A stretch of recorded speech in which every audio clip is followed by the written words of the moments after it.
আসসালামু আলাইকুম। মুহাম্মদ কাসিম বলেন, তো আমার উলামাদের কাছে এটাই অনুরোধ যে এই বিষয়ে স্পষ্ট মন্তব্য দেয় যে স্বপ্ন যেটা আছে সেটা ইসলামে কেন গুরুত্বপূর্ণ হতে পারে না।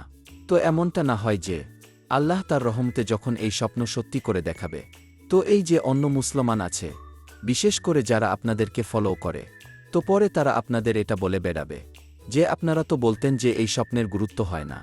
তো উনার স্বপ্নে আমল করে যখন আমরা এই দেশকে শিরক আর এর প্রকারভেদ থেকে পাক করেছি, তো আল্লাহর রহমত আর বরকত নাইল হয়েছে, আর আমরা এই মুশকিল থেকে বেরিয়ে গেছি, আর এই দেশে খুশি এসে গেছে। তো আপনারা বলতেন যে এই স্বপ্ন গুরুত্বপূর্ণ না। ওনার এই স্বপ্ন তো পাকিস্তানের জন্য গুরুত্বপূর্ণ হয়ে গেছে, আর বরং না শুধু পাকিস্তানের জন্য, বরং পুরো উম্মতের জন্য গুরুত্বপূর্ণ হয়ে গেছে।